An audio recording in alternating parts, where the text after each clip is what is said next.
Dear students and the participants of course on railway engineering, we are going to discuss today the hauling capacity and the tractive effort.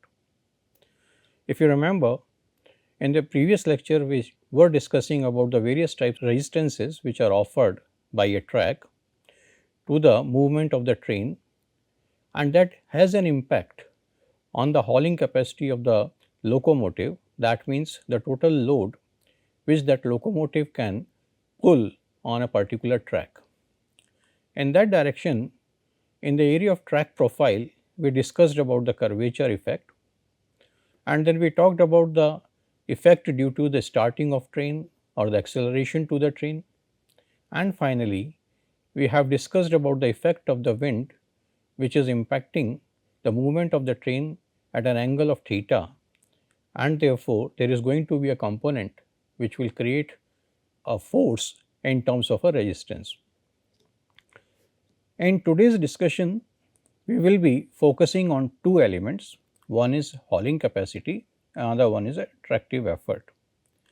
You must be remembering that while we were discussing about the resistances, we had some discussion on hauling capacity, and these two things are correlated with each other, and that is what we are going to look at.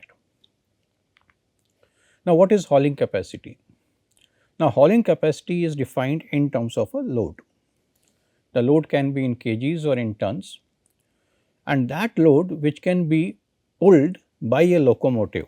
A locomotive is provided with the driving wheels, it is provided with the carrying wheels, and within the driving wheels, if you remember, we have discussed there can be independently driven wheels or the coupled driven wheels. Now, whatever axle load is going to be there, on the basis of that, the locomotive will be able to drag a particular load at the back of it. So, this is an indicative of the power which is available to a locomotive so that it can smoothly and efficiently pull the weights in terms of wagons and coaches, whether we are talking about the freight transportation or we are talking about the passenger transportation. Now, how it is computed? It is computed as a product. Product of what? A product of the coefficient of friction and the weight on the driving wheels. Now, when we say this coefficient of friction F, this coefficient of friction F is coming because of the play between the wheels and rails. So, this factor has to be considered. If this factor is not there, then this pressure or the force with which that locomotive is going to pull the loads will not be there. So, it has to be present. And the weight on the driving wheels. Now, in the case of locomotives, we have talked about that there are different combinations. Say one combination we discussed as BO, and that defines that there are two driving wheels, independently driven driving wheels under the bogie, along with another bogie of two such driving wheels. There can be numbers also which defines this, or there can be a possibility that it is being defined with B dash. So, all of these things we have discussed previously. Now, when you talk about this hauling capacity, that means there is a locomotive which is moving in a direction like this on a rail section being provided. So, the resistances are working in this direction opposite, and the hauling capacity which we are talking is that it should take that particular load in front, take it together. That means this hauling capacity shall be equals to at least R, or it should be more than R, then only this train is going to move in the forward direction. So, that is what is being talked at the bottom. So, as we said that this hauling capacity is nothing but it is a product of two things. One is the coefficient of friction, that is F, another is the weight which is coming on that locomotive. So, that is W, and this capital W can then further be transformed in terms of the number of driving wheels and the axle load which is coming on that driving wheel. So, that is where we have number of driving wheels N here, as you can see, number of pair of driving wheels. and small w, this is the weight coming on the driving wheel. So, if on any driving wheel the weight is coming as say 20 tons and there are 3 such driving wheel pairs. So, it means 3 into 20 60 tons, and then this coefficient of friction which is dependent on, as I said, the interaction between the wheels and the rails. So, the condition of the wheel as well as the condition of the rail will also impact the value of this coefficient of friction.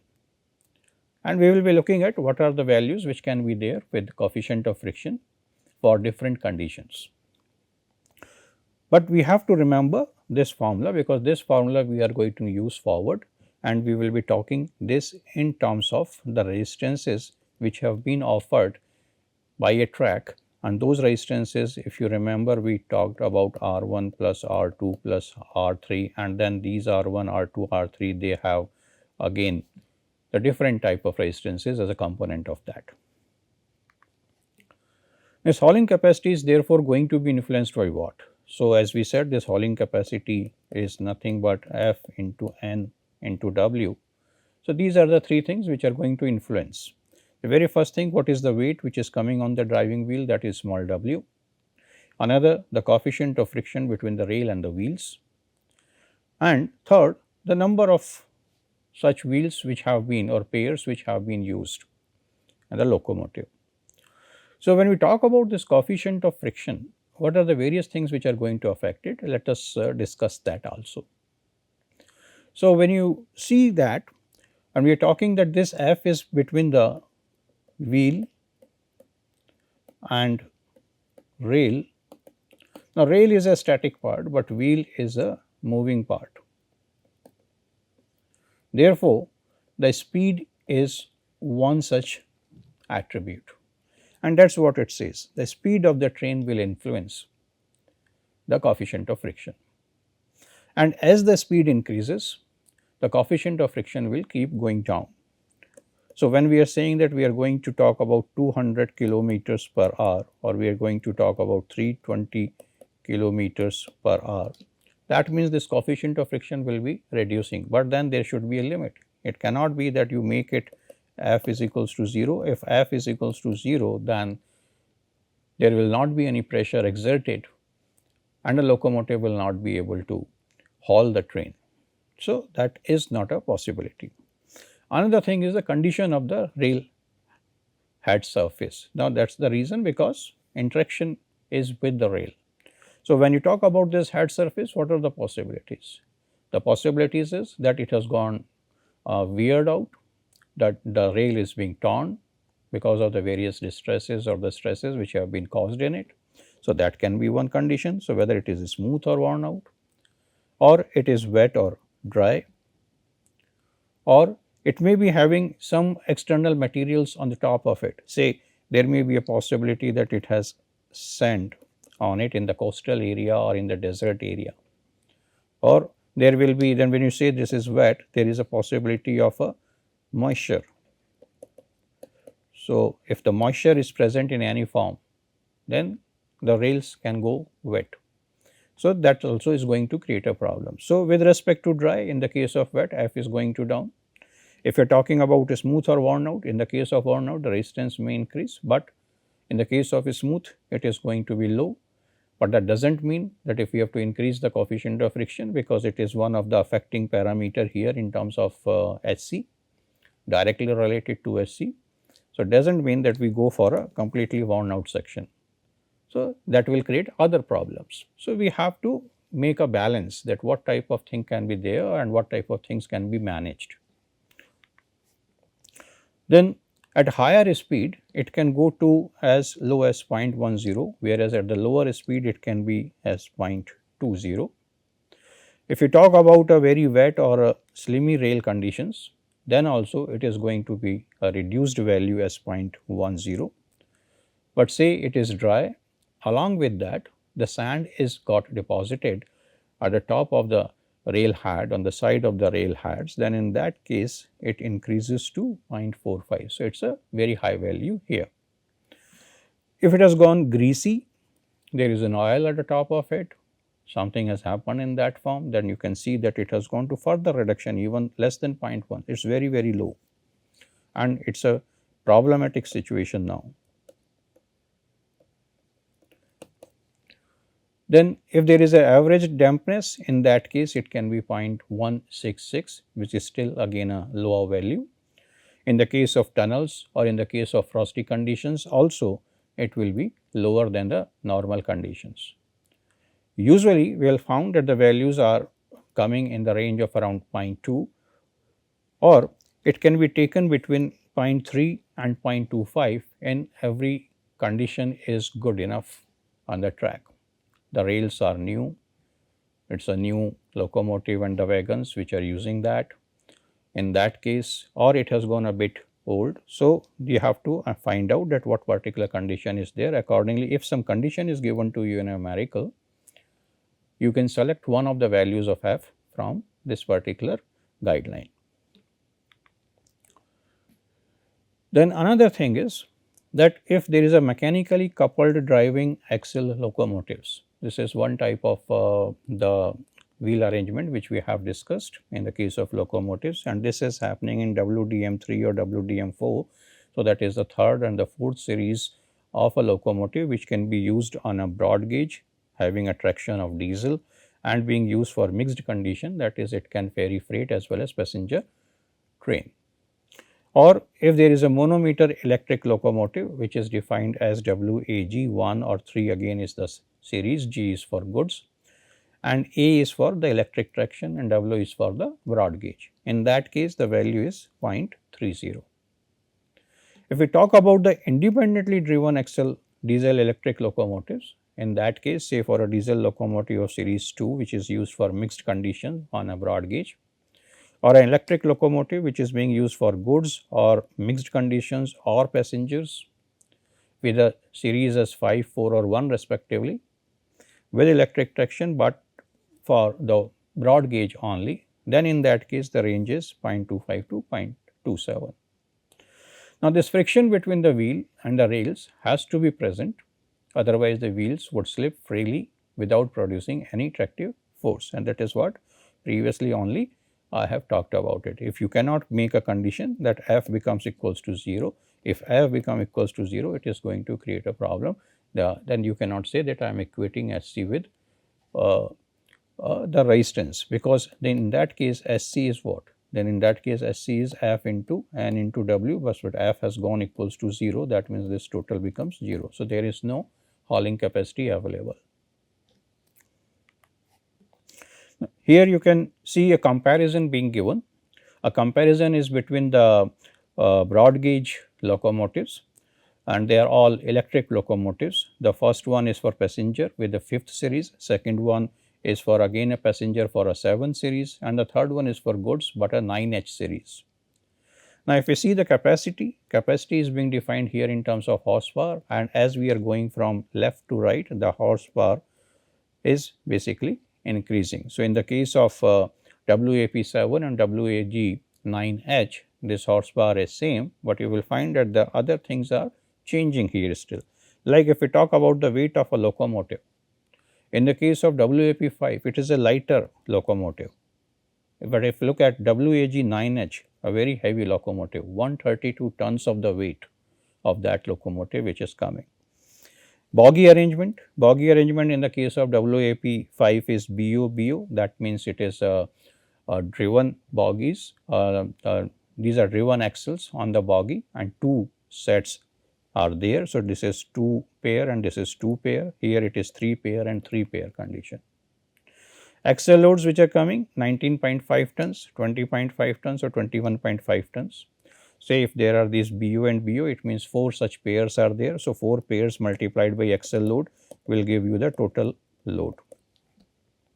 Similarly, in the case of CO, it is means 3 such pairs are there. So, if 3 pairs are coming when you are going for this arrangement, so 6 such pairs will be there multiplied by 20.5 will give the total load which is there. A starting tractive effort is 26.3 tons for a WAP5, but if you come to WAG9H, it is 51 tons, almost double of what a WAP5 has, and that is where it can haul a good amount of wagons behind it. maximum speed, obviously as the conditions are going heavier, the speeds are reducing. So, what you found is that it is going in the opposite direction. You have a lighter WAP5 where the speeds can be 160 kilometers per hour, but if talking about a heavier WAG9H, then in that case the speed is 90 kilometers per hour. So, that is a difference. So, now we have to take a decision that what type of mobility is to be provided, what type of material is to be transported or passengers needs to be transported. Accordingly, the selection has to be there for these locomotives, and that will define that what can be the possible hauling capacity which will come, which will be a combination here of the bogies being provided with the driving wheels and the axle load which is coming on one of the driving wheel. Now, here there is a sort of a comparison being shown. Now, what you can see is that a ruling gradient is being provided which is 1 in 37, and a train is moving on this. This is a goods train. There are 58 box and wagons, and the total weight comes out to be 5,200 tons. So, this is the total amount of load which is being carried. Now, in this particular gradient, if we are using, then what we require? We require 7 WDG3 locomotives, the broad gauge diesel goods locomotive of series 3. 7 numbers are required. So, you can see there are 2 numbers here, there are 2 numbers here, and there are 3 numbers here. So, 7 locomotives are dragging 58 box and wagons, then only it can go on 1 in 37 gradient. Now, we come down.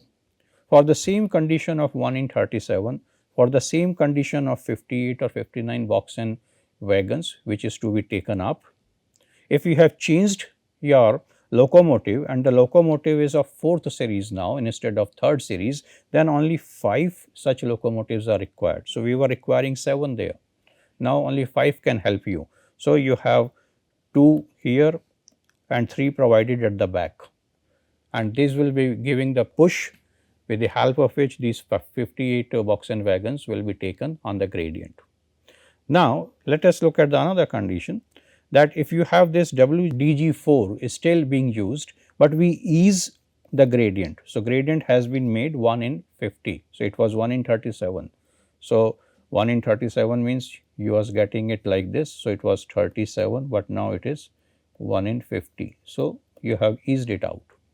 So, for the same locomotive and for the same load, now the number of locomotives have reduced to 4. So, here it was 5. So, from 5 now we have reduced to 4. So, it all depends that what type of resistances are there. On the basis of that, you may found that only single locomotive may not be sufficient enough to drag, and therefore, you require more locomotives to take up that load. So, the load here, as you can see, it was very high. Now, when you talk about hauling capacity, the another synonymous sort of a terminology is a tractive effort. Now, what is this tractive effort? This is basically the amount of force at the locomotive coupler which is available to move the train. On a similar form, we were talking about in terms of a hauling capacity. Say there is a bogie and the wheel. So, this wheel is moving ahead because this is taking a rotation in this form. The W is acting downwards. So, this tractive effort which will be there, this tractive effort is going to be governed by the friction. Here when we say addition, addition is going to be there on the basis of the friction between the wheels and the rails, and then the total load which is coming on the driving wheels or axles. So, it is more or less the similar thing. Now, this force shall be sufficient to overcome the train resistances or the inertia of the resting train. So, when you say inertia of the resting train, that means at this particular time the speed is 0, and this inertia resistance is very high. So, first of all, when it starts moving, this inertia resistance has to be overcome, and as soon as this inertia resistance is being overcome, then the other resistances will start coming into picture, because now the train is gaining a speed of slowly to the V kilometers per hour. So, it is increasing, it is accelerating. So, we have seen that acceleration resistance is there. there is a resistance which is dependent on the speed in terms of W into V or W into V square. So, the speed dependent resistance is the rolling resistances which may be there because of these type of impacts. So, that will also be coming into consideration. Now, the train once started will continue to move till the hauling force remains greater than the resisting force acting against the tractive force of the train. So, the same condition that this tractive force or tractive effort, it has to be more than the resistances, or at least it has to be equal to the resistances, and that is what we have said, that hauling capacity is equals to tracting force. So, here you can see in the top photograph there is a axle wheel arrangements being shown which is having a motor. So, this is a driving wheel, but the another one, this is a carrying wheel, there is no such motor being provided on this arrangement, and it will be simply moving the train. So, it will be taking the load in that form only. So, when we talk about this tractive effort, now for increasing this tractive effort, what we can do? We can increase the friction between the driving wheels and the rails. So, that is the factor F we are talking, or we can increase the weight on the driving wheels. So, that is a axle load, small w, this can be increased, or we can increase the number of driving wheels. So, that is N. These are the possibilities, or it may happen that we can go with a combination of all of these and we will find that the things are working. But then there will be limit, that how many number of wheels can be provided, what can be the axle load on a particular driving wheel. At the same time, the conditions of the track will govern that what is going to be the value of F, and this all we have discussed already. Now, for speeds beyond 200 kilometers per hour, it is better to go for a multiple unit system. So, MU or EMU system, if we go, then this speed can be easily generated. Now, what are the various types of tractive efforts? Now, various types of tractive efforts are the starting tractive effort. This starting tractive effort is what? It is the tractive effort that can be generated at the standstill condition of the train. It determines the maximum train weight that a locomotive can set into motion. So, whatever is that total W which can be taken ahead and can brought into a condition where it is going to move finally with a speed V. So, that is the starting tractive effort, and this starting tractive effort, if you remember, we did talk behind when we were making a comparison here. So, this is a starting tractive effort, 26.3 tons for a lighter one of WAP 5, whereas it was 51 tons in the case of WAG 9H. So, that is the tractive effort we are talking here. The another one is the maximum tractive effort.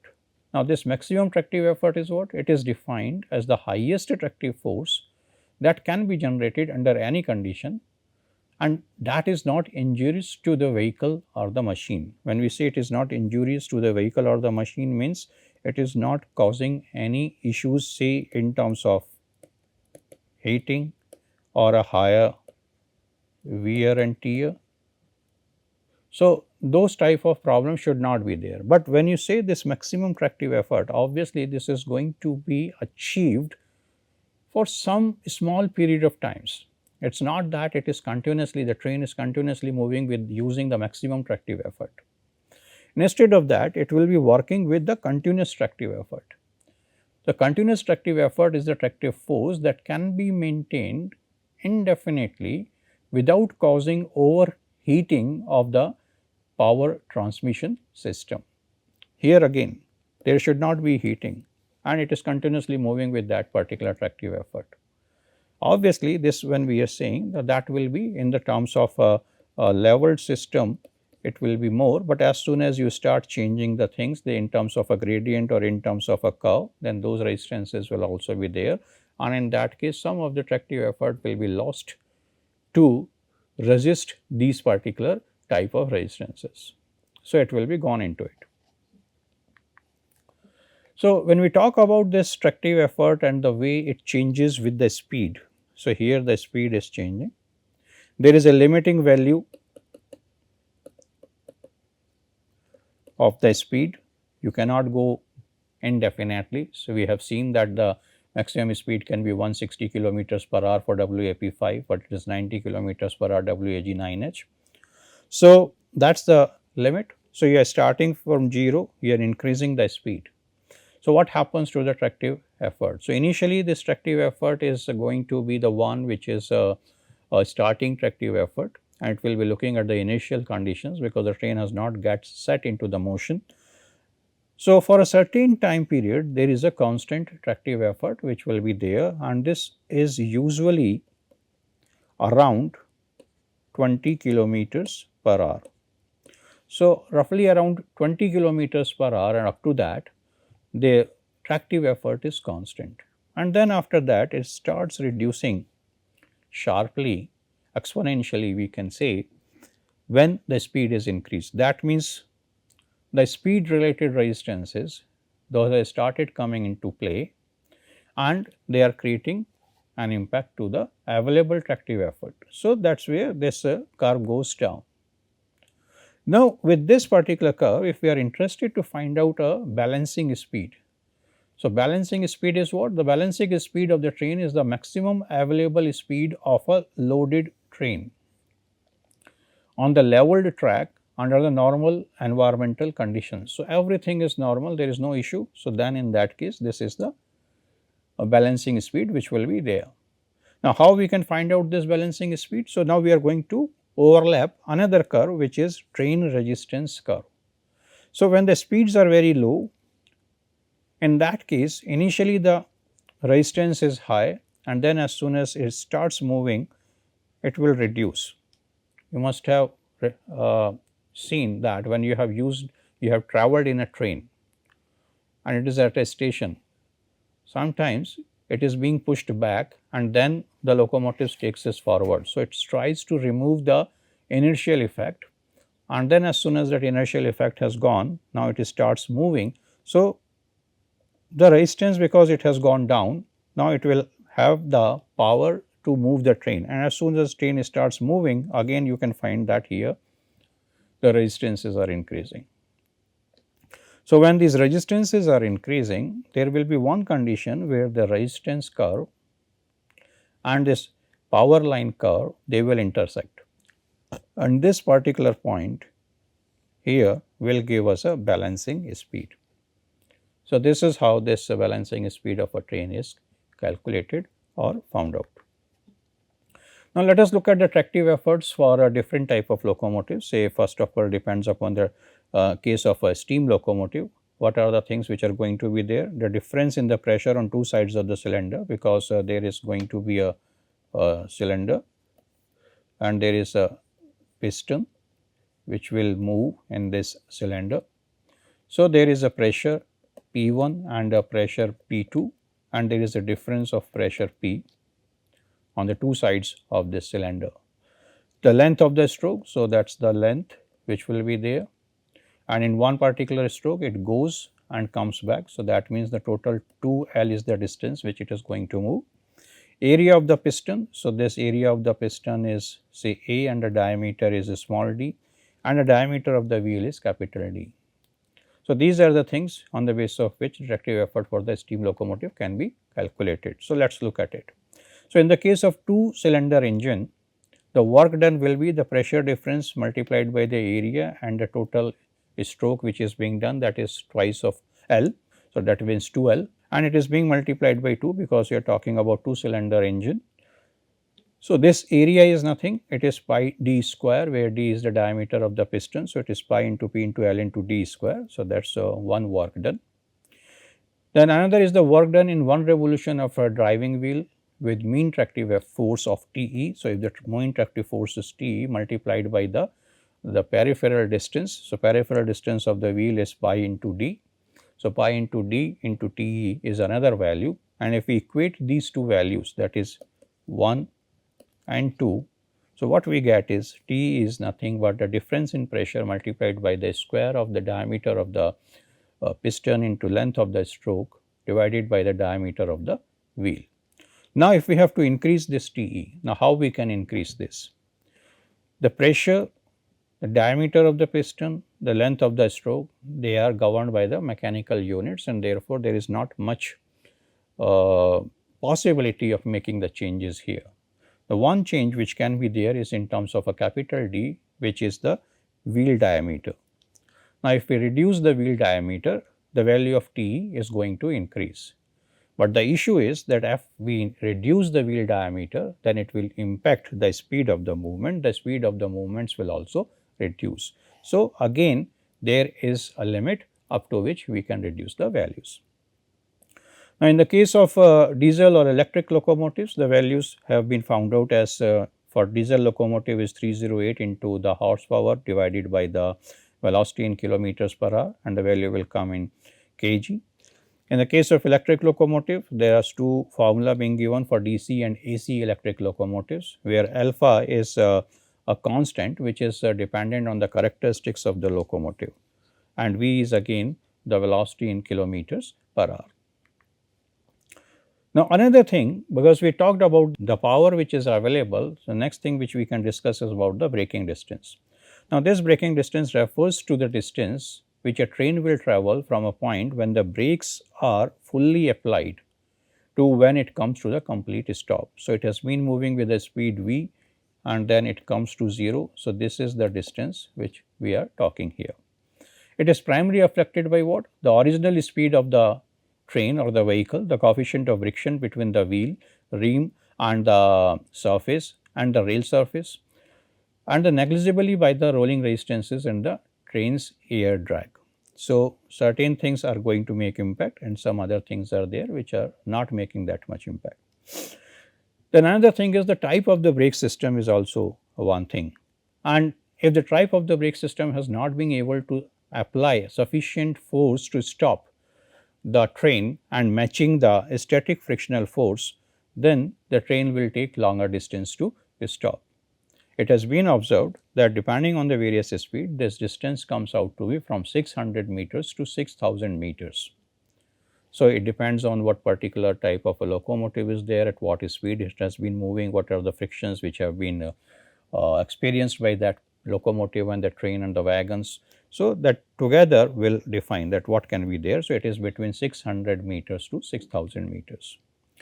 Now, there is an emergency braking distance, and this emergency braking distance shall never be more than 600 meters on a level track. In the case of track on a gradient also, their values will be a bit different. So, as an engineer, what needs to be done is that a design calculations has to be provided for the braking effort and the EBD at the maximum design speed on the level track as well as on a falling track of 1 in 33. So, these values has to be there, so that the maintenance as well as the operations of the trains can be looked at.